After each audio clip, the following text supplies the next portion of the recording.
We enjoy harvesting fresh spinach, kale, collards, carrots, and more cool weather crops through the winter from our Zone 5 garden. And every year we make improvements to try to increase our winter harvest. Today I'll show you the changes we made this year in hopes of having our biggest winter harvest ever.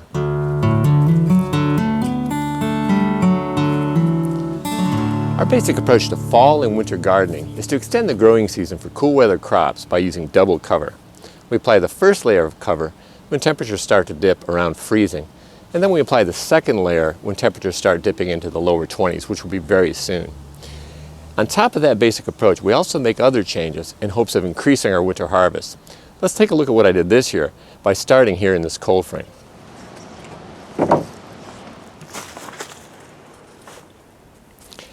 Okay, the first improvement I made was to tack TempShield insulation to the north and west wall of our cold frame.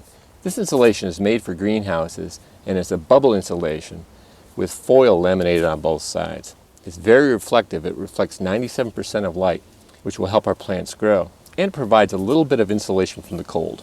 Another change I made here in the cold frame was to slope the entire garden bed 14 degrees toward the sun.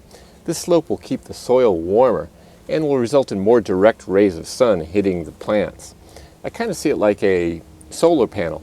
You'll get more solar radiation on a panel if you point it toward the sun, and the same is true with soil. The one exception being, of course, you don't want to slope the soil too much because you'll have a lot of erosion. Hey, Oscar. Ouch, ouch. Moving back up top, I've also started applying TempShield insulation to the north side of the hoop house. Hoop houses and greenhouses lose most of their heat through the north side because there's no sun coming from that direction, and this will help prevent that. We'll also get increased light reflecting into the garden, which will help our plants grow. You nut. I also built this little shelf here, which Oscar thinks is for him. But what I'm actually going to do is I'm going to use it as a platform to start seedlings in the spring, but I'll also use this platform to support 10 5-gallon black buckets, which I'll fill with water. The 10 buckets of water will absorb heat during the day and then release it at night to keep our hoop house just a little bit warmer and our plants a lot happier. Now let's look at a couple of changes I made to the hoop house door. I had to do something about our hoop house door this year because Oscar has a habit of clawing at it when he wants me to let him in the hoop house, and he tore it all up. So I covered it with plastic again, but this time I covered both sides, which will give us a little bit of extra insulation. In the future I may put in a solid door so Oscar doesn't even have the opportunity to tear it up. Now let's close the door and I'll show you the next improvement I'll be making. When I close it and latch it, you can see that right up here we don't have a very good seal. So what I'll do is I'll just install a new latch right up here, and that will pull this in and give us a nice tight seal on cold winter nights. Now let's move around to the back to see the last of the changes I'm making this year to our hoop house. As you can see back here, I covered the entire bottom 3 feet of the north wall with greenhouse film and secured it to the frame using 1x2s. As I mentioned earlier, the north wall of the hoop house is the most vulnerable to heat loss, so having an extra layer of 6 mil greenhouse film will definitely help here. In all, we'll have an outer layer of film, this inner layer, and then inside we have a cold frame, so that's 3 layers of protection from the cold. And of course up top, I'm installing TempShield insulation.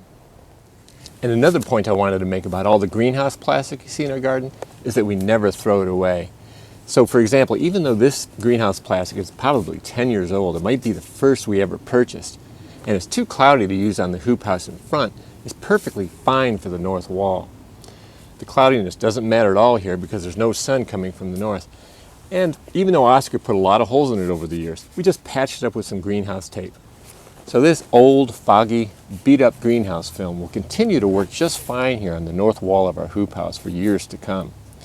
And in the future, when it degrades to the point where it can't be used any longer, we're very fortunate that our town recycles poly, so this will never end up in the trash.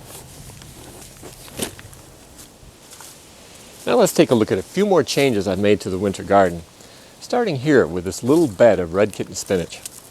As I said, this is a small bed, but every little bit of extra growing space helps.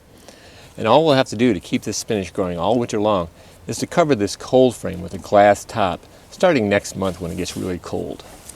Our next improvement was to our double-layered hinged low tunnels.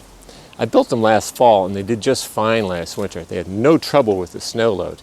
But I did notice the ridge pipe would dip a little bit under heavy snow. To remedy this situation, I simply slipped a 1-inch EMT electrical conduit pipe over top of the original 1/2-inch PVC. And this metal pipe should be more than strong enough to hold the snow load.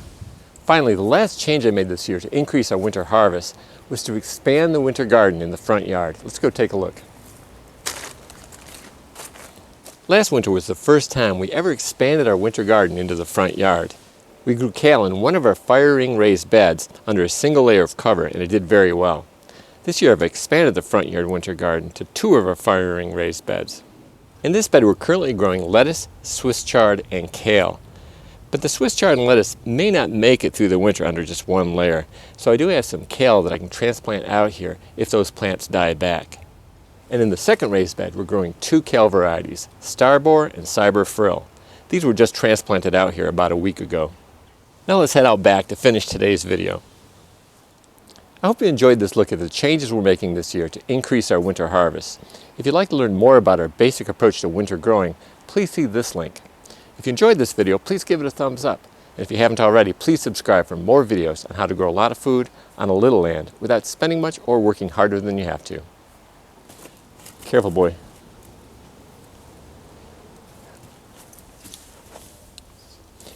Move. Okay. Hey, Oscar. Oh my.